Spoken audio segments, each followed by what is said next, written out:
आगे देखते हैं हम लोग। उच्चावच के बाद तृतीय श्रेणी कैसे बढ़ते हैं? टूट फूटने से। टूटने फूटने को हम लोग अपक्षय कहते हैं। क्या कहते हैं? अपक्षय। अपक्षय को हम लोग कहते हैं वेदरिंग। क्या कहेंगे? वेदरिंग। अपक्षय किसे कहते हैं? किसी भी चट्टानों का टूट जाना क्या कहलाता है? अपक्षय। चट्टानों का टूटना क्या कहलाएगा? अपक्षय। क्या कहलाएगा? अपक्षय। तो जब भी अपक्षय शब्द आएगा तो समझिए किसके लिए? टूटने के लिए। यूपीएससी एनडीए अप्रैल वाले में ये पूछा था, अपक्षय किसे कहते हैं? तो चट्टानों का टूटना क्या कहलाता है? अपक्षय। समझ में आ गया कि नहीं आ गया? तो एनडीए का क्वेश्चन अगर आप बनाएंगे ना, आपको एकदम याद बताते हैं, जिस साल आपको यूपीएससी देना उस साल का यूपीएससी ने कौन कौन और एग्जाम लिया, जैसे एनडीए, सीडीएस, अभी तो एससीआरए ले रहा है कि नहीं खत्म ही हो गया, हम लोग के समय एससीआरए लेता। अगर बनाएंगे ना तो एक कमजोरी है उसकी, 3-4 क्वेश्चन खड़े आ जाएगा उसमें से। इसमें आप एनडीए और सीडीएस का क्वेश्चन बनाइए 5 साल का, याद देख लीजिए, जीएस का, एनडीए का 5 साल का, सीडीएस का 5, और यूपीएससी में बैठिए 5 क्वेश्चन आपको आ जाएगा पीटी में। रीजन क्या है? एक जगह से बनाएगा ना तो कहीं ना, आप ही को अगर बताइए, कहीं आप गए एक जगह कोई क्वेश्चन सेट किए, अब वही दूसरा का जगह किए, अब वही तीसर का, तो तीसर का में पक्का कुछ ना कुछ पहिलका का दूगो का मिल जाता है। रीजन क्या है? एक ही संस्था है वहां पर। हम लोग जब एग्जाम दे रहे थे ना, तो एनडीए का क्वेश्चन 3 या 4 क्वेश्चन हु बहु एससीआरए में आ गया। स्पेशल क्लास रेलवे अप्रेंटिस, बहुत उटपटांग होता था उस एग्जाम। उसमें मैथ पूछता था इंजीनियरिंग मेडिकल वाला, और जीएस पूछता था कंपटीशन वाला, अंग्रेजियो पूछता था कंपटीशन वाला। अभी नहीं होता है सर, ठीक है? तो अपक्षय जो होता है वो क्या होता है? चट्टानों का टूट जाना।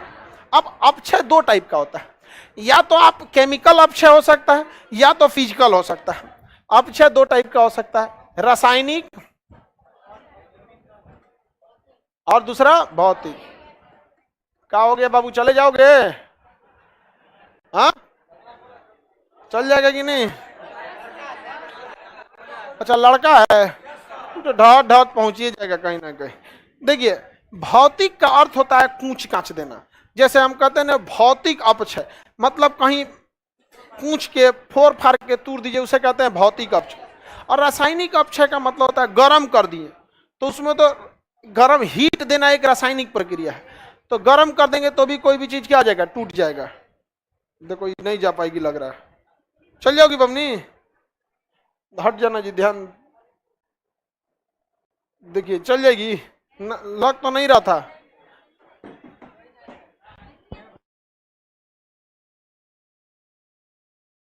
उसको छोड़ने गया है नीचे, ले और गिर मत जाओ। चलिए ध्यान दीजिए, रासायनिक अपक्षय और भौतिक अपक्षय। अगर किसी चीज को गर्म करेंगे तो भी क्या हो सकता है? टूट सकता है। तो कौन सा अपक्षय है? रासायनिक। और जैसे आप किसी चीज के ऊपर एसिड गिरा दीजिए, वो भी टूट जाएगा, खराब हो जाएगा। कौन सा अपक्षय? रासायनिक। रोटी को पानी में भिगा दीजिए, रासायनिक अपक्षय। आधा के तूर दीजिए, भौतिक अपक्षय। जो हम खाना खाते हैं ना, तो उसमें भी ससुरा तूर फार मचाते हैं, उसमें दोनों तरीका से तूर फार मचाते हैं। सबसे पहले भौतिक अपक्षय, कचौर के पहले हाथे से तूर दिए, भौतिक अपक्षय। दांत से रगड़ के तूर तार दिए, लिया, कौन सा? भौतिक अपक्षय। अब उसमें थू का लार जो होता है, सलाइवा लभेड़ देगा, कौन सा अपक्षय? रासायनिक। अब पेट में डालेगा आदमी हाइड्रोक्लोरिक एसिड, रासायनिक अपक्षय। अब पेट में गया तो रासायनिक होता है। समझ गए कि ऐसे ऐसे पचाते हैं, ले पच, जो ऐसे पचेगा नहीं ना पचेगा। हाजमोला, रासायनिक अपक्षय। तो रासायनिक अपक्षय समझ में आ रहा है कि नहीं आ रहा? तो अपक्षय कितने टाइप का? तो चट्टानों का टूट फूट होना, किसी को कोई दिक्कत नहीं। अपक्षय समझ में आ गया कि नहीं? अंग्रेजी में क्या कहते हैं? वेदरिंग। दूसरा होता है अपर्दन। अपर्दन, अपर्दन का मतलब होता है इरोजन। क्या होता है? इरोजन, घिसावट। इसे क्या कहते हैं? घिसावट। घिसावट। जब कोई चीज में घिसावट होती है तो उसे क्या कहते हैं? अपर्दन। टूटेगा तो इरोजन। ए बकलोलिया,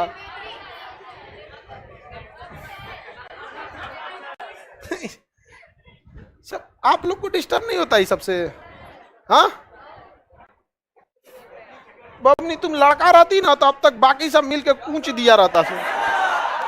नहीं जान आया, लड़कियां सब तुम लोग को बर्दाश्त करती है, नहीं तो अब तक तो लड़का में रहता है, कोनो एगो लड़का तो चाय चाय करे ना, पीछे वाला ये को देखा, बड़का आइंस्टीन के दामाद बनते, चुप।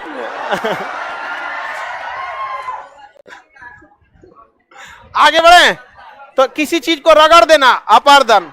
देखिए आदमी नहाता है तो मैल छोड़ाता है, देखे एगो ईंटा रख लेता है झावा, सीबीएसई वाला फाटल मच्छरदानी रख ले रहता है, अब मार रगड़ रगड़ के ले क्या कर रहा है वो, अपर्दन,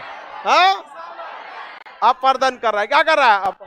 किसी चीज का घिसावट होता है तो क्या हो जाता है? अपर्दन। समझ में आ गया कि नहीं आ गया? तो अपर्दन का मतलब घिसावट। बाढ़ आती है तो मिट्टी को जो काट के ले जाया जाता है, अपर्दन। तो अपर्दन मिट्टी द्वारा भी, हवा पानी द्वारा भी हो सकता है, अपर्दन हवा द्वारा भी हो सकता है, उठा के हवा धूल को लेकर चली जाती है। तो अपर्दन समझ में आ रहा है कि नहीं आ रहा है? अपर्दन को अंग्रेजी में क्या कहते हैं? हाँ, अब अपर्दन कहीं भी हुआ है, नदियां अपर्दन करती हैं कि नहीं? आपका खेत का मट्टी काट के लेके चली जाएगी, पहाड़ों से आएगी तो पहाड़ का बड़का बड़का टुकड़ा काट देगी, अब भर रास्ता उसको पटाक पूरा एक दूसरे से लड़ा उड़ा के फोड़ फाड़ देगी। बड़का पत्थर अगर पहाड़ से गिराई है ना तो नीचे ले आते इतनी चुकी कर देगी और उसको अगले महीना और छोट कर देगी। ऐसे करते करते 5-10 साल में वो एकदम बुकनी बुकनी कर देगा। बुकनी बुकनी समझ, part by part, part by part को बुकनी बुकनी कहा जाता है। समझ गए? हाँ, छोटा छोटा तोड़ देगा। ऐसे 30-40 साल में एकदम छोटा तोड़ देगा। तो वही नदी में हाथ डाल के निकालते हैं तो बालू। अगर ललका पहाड़ से होके निकला है तो ललका बालू, और उजरका पहाड़ से निकला है तो सफेद का बालू। जय, और अगर पहाड़ से नहीं खेत से निकला है तो कादो कादो।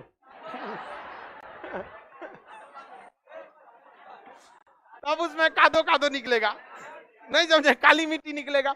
ये डिपेंड करता है सजुरा अपर्दन कहां से किया है। समझ में आ गया कि नहीं? तो अपर्दन का मतलब होता है काट छाट करना। क्या करना? काट छाट कर।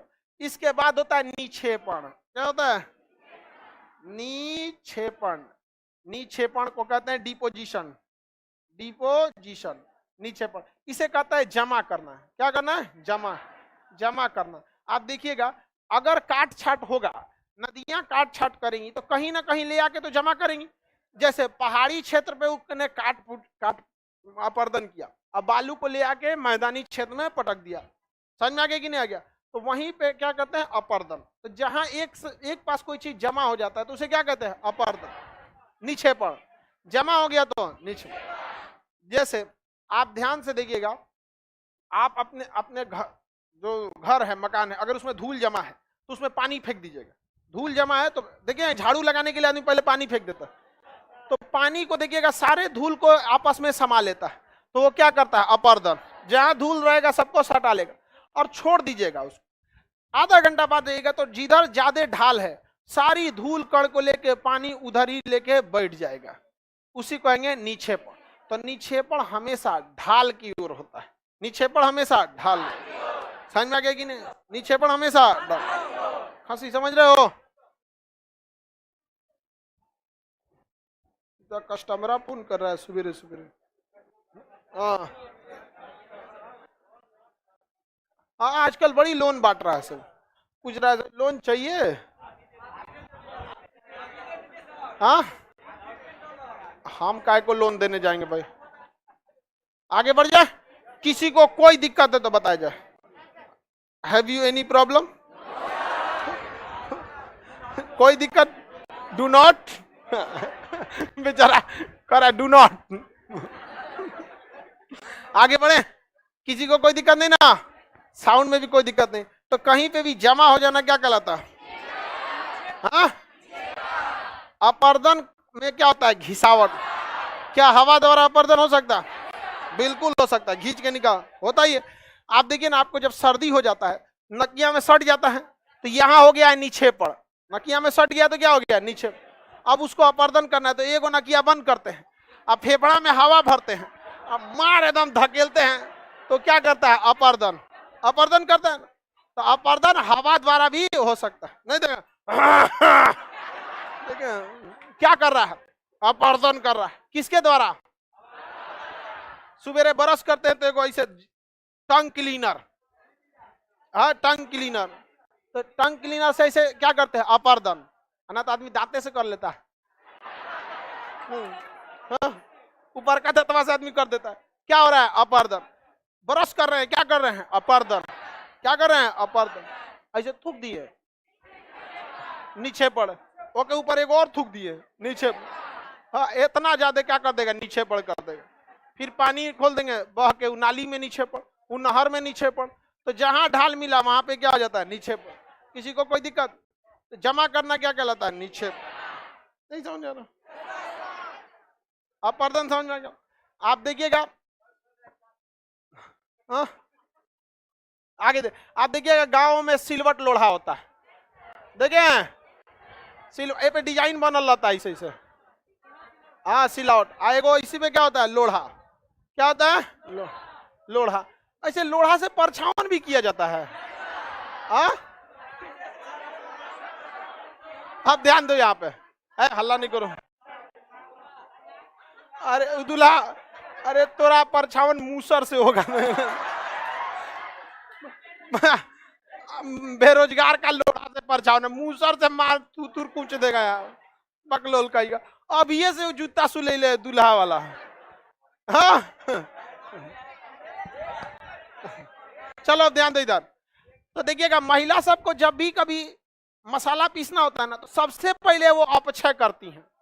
सबसे पहले देखिएगा, लहसुन, प्याज, अदरक, ये सब यहाँ रख देगी सब, और इसको उठा के पहले ठकुच देगी। ले समझा क्या कि नहीं? तो जो सिलवटवा से ठकुच देती है, क्या है? अब मतलब सबसे पहले इसको छोड़ कर, नहीं तो ऐसे पीसिएगा तो भाग जाएगा। ऐसे ऐसे खड़े प्याज को अगर पीसिएगा तो कहेगा क्या पीछे तो भाग, यहाँ डगर के भाग जाएगा ना। तो पहले उसको क्या करना है? ठकुच देना। तो जो ठकुच देते हैं क्या है? अब ठकुच देना। अब वो बुकनी हो गया। अब चलेगा उस पे अपर्दन। क्या चलेगा? मार अपर्दन। यहाँ पे समझ में गया? अपर्दन हो जाएगा तो अगवा इतना नीचे पर हो जाएगा।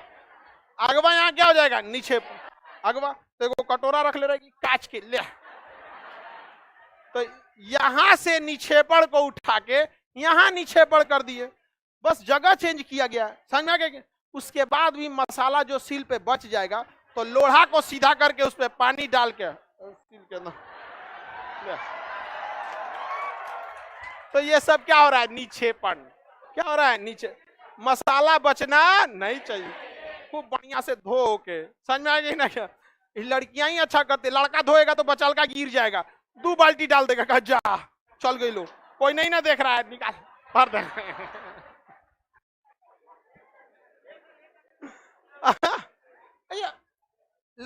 ये सब महिला सब खाना अच्छा बनाती हैं। हम लोग जब स्टूडेंट लाइफ में थे तो खाना बनाने तो हमको आता नहीं था, हमारा काम बर्तन धोना था। तो जो साथ में थे सुनो, खड़े लहसुन डालता था सब, छील छाल कुछ नहीं, खरीद के लाया, कोई छोड़ाया उड़ाया भी नहीं, खड़े डाल दिया एकदम खड़े। यहाँ पे देख के अजीब लगता है। हाँ? आगे बढ़े, किसी को कोई दिक्कत नहीं? अब 6 अपर्दन नीचे पर समझ में आ गया कि नहीं आ गया? चट्टानों का टूटना क्या हो गया? बकलोल क्या खाना बनाते में जला लिया? अरे वो सब जलते रहता है, इतना थोड़े देखना चाहिए। यहाँ खाना बनाने में सावधानी से बनाते रहना चाहिए। यहाँ पे आगे बढ़े, किसी को दिक्कत नहीं ना? इतना स्वादिष्ट खाना पे भी नहीं आप खाना बने। एक और लड़का को देखेंगे, लड़की सब इस सब में ध्यान रखना। लो खाना नॉर्मल बना के निकलो तो पहले ये सब थाली लेगी सब, और उसमें ना यहाँ आराम से तनी तनी प्याज काट के रखेगी सब, फिर लहसुन, फिर प्याज, फिर अदरक, एकदम खूब बढ़िया सजा के एक करके। लड़का सोची को 4 बार में टमाटर कट गया, जा हो गया टमाटर। अरे ओकर बस चलो तो खड़े डाल दे।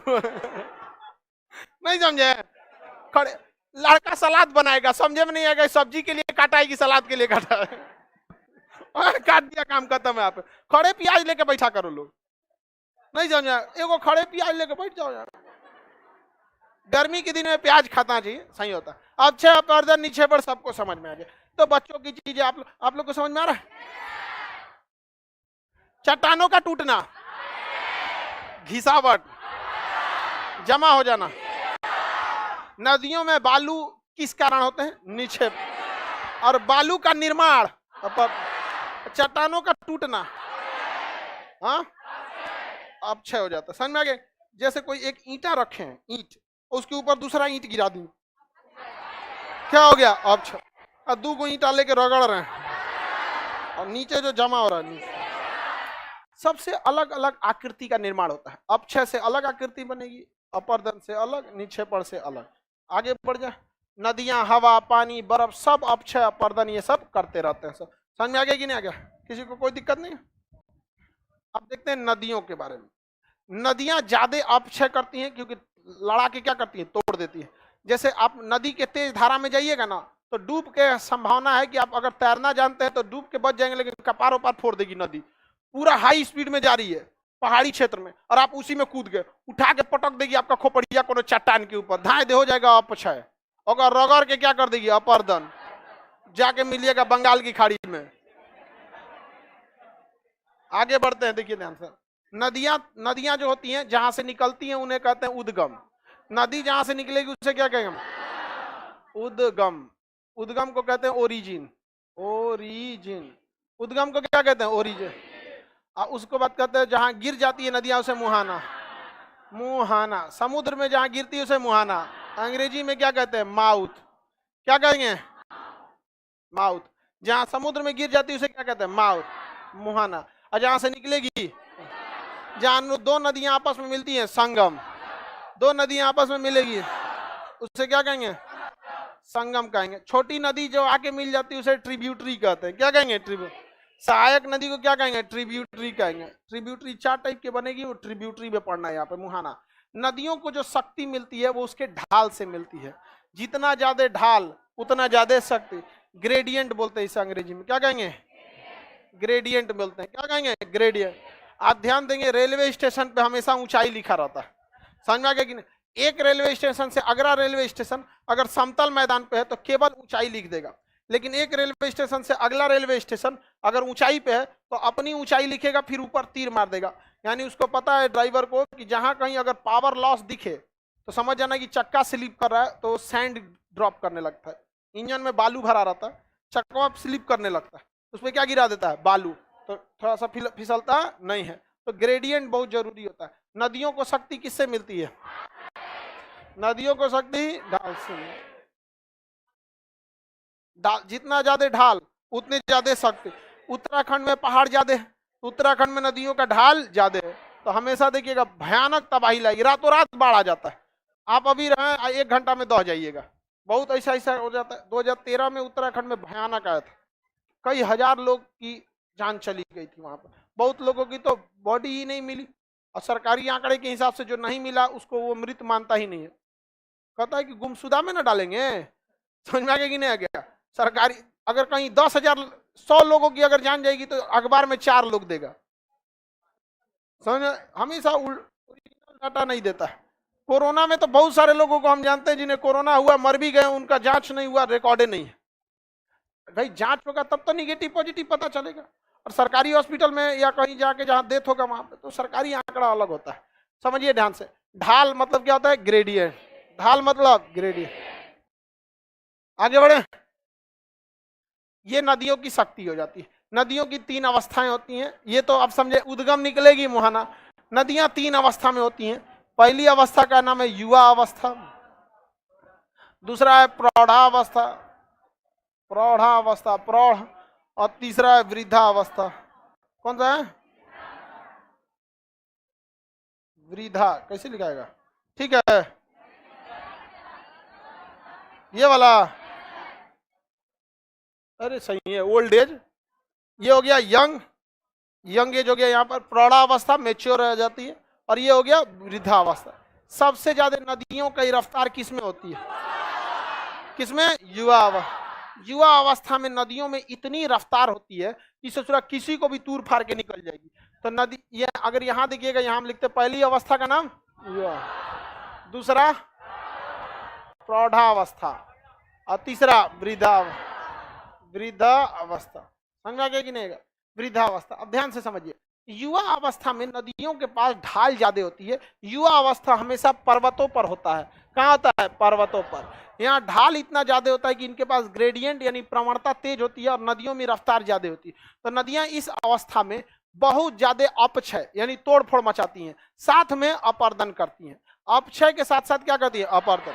अपक्षय के साथ साथ लेकिन जब नदियां पहाड़ों से उतर के समतल मैदानी क्षेत्र में आती हैं तो उस समय वो कौन सी अवस्था हो जाए? इस समय नदियां अपक्षय नहीं कर पाती हैं, तोड़फोड़ नहीं कर पाती, लेकिन धीरे धीरे अपर्दन चालू रखती हैं। साथ साथ में वह निक्षेपण भी चालू रखती है। साथ में क्या रखती है? निक्षेपण। यानी यूपी, बिहार, बंगाल का जो एरिया है वो है आपका मैदानी क्षेत्र। वहां नदियां तोड़फोड़ नहीं मचाएंगी, लेकिन घिसावट कर देगी। आपके खेत के बगल से जाएगी, खेतवा घसीट के लेके चल जाएगी, और साथ साथ क्या कर देगी? निक्षेपण भी कर देगी। समझ में आ गया कि नहीं? लेकिन जब नदियां बूढ़ी हो जाती हैं, वृद्धावस्था में चली जाती है, समझ में आ गया कि नहीं? वृद्धावस्था में चली जाती है तो केवल क्या करती है? निक्षेपण। यानी बालू, मिट्टी सब किनारे पे क्या कर देगी? जमा कर दे। उसी जमा हुए को हम कहते हैं डेल्टा।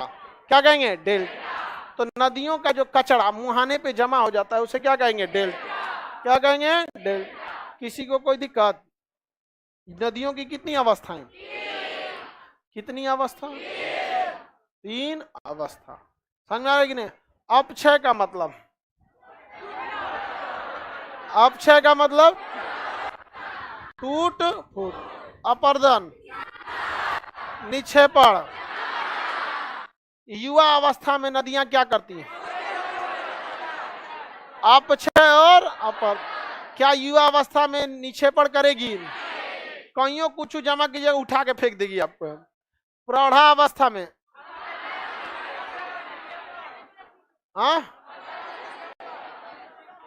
अपर्दन और निक्षेप। वृद्धावस्था में निक्षेप। नदियों का युवा, प्रौढ़ा और बूढ़ा होना उसकी आयु पे नहीं बल्कि रफ्तार यानी स्पीड पर डिपेंड करता है। रफ्तार यानी स्पीड पर डिपेंड करता है। युवा अवस्था में स्पीड, प्रौढ़ावस्था में, अब वृद्धावस्था में एकदम स्लो। तोड़ फोड़ का काम बस किस अवस्था में? युवा। तोड़ फोड़ का काम आप लोग अभी किस अवस्था में? तो थोड़ा सा क्या हो जाएंगे? तोड़ फोड़ अभी आप लोग ज्यादा मचाएंगे, तनी सा कुछ हो जाएगा, क्या कर लेगा तुम ऐसे ऐसे। ये सब चीजों से बच के रहिएगा, बर्बाद हो जाइएगा यहाँ पर। जिसने गुस्सा किया वो बर्बाद हो जाएगा यहाँ पर। ईगो उगो नहीं रखना चाहिए। हालांकि ये चीजें स्वाभाविक हैं, किसी के कहने पे नहीं होता है, ये माँ बाप का संस्कार रहता है सिखाने के लिए। समझ में आ गया कि नहीं आ गया? अब झगड़ा करके जाइएगा, माँ बाप कहेंगे कौन मारा रे? हम लोग पिटा के जाते थे तो घरवा और पिटा जाते थे, यही सब तरह काम रखल है। और कई को जब पिटा के जाता था घरवा से दूगो को लेके चलाता था, आज वही कहीं लाठी भाज रहा है। समझ में आएगी ना? इस सबसे बच के रहिए। तो अभी आप किस अवस्था में? हाँ, तोड़ फोड़ अवस्था में। उसके बाद किस अवस्था में जाएंगे? हाँ, नौकरी के बाद प्रौढ़ावस्था में। नौकरी करिएगा, थक जाएंगे, फिर सोचिएगा इस सब का। उसके बाद आइएगा वृद्धावस्था। हमारे अवस्था में आएंगे। किस अवस्था में? वृद्धावस्था। वृद्धावस्था में शांति से रहेंगे, कोई मतलब नहीं, बस निक्षेपण करते रहिए। जो आप युवा अवस्था में लिए हैं, प्रौढ़ावस्था में लिए, जितना तोड़फोड़ मचाए, बालू मिट्टी तो रख ले, वृद्धावस्था में सब दे देता, दान दे देता। तो अभी हम किस अवस्था में? वृद्धावस्था में। जितना आपने युवा अवस्था में अपक्षय अपर्दन किए, प्रौढ़ावस्था में अपर्दन और निक्षेपण, जितना बचल कुचल है सब आपको निक्षेपण ले जाओ। समझ में आ गया कि नहीं आ गया? आप लोग को समझ में आ रहा है? कौन सब्जेक्ट है? चलिए ठीक है, इतना बहुत है। आगे का क्लास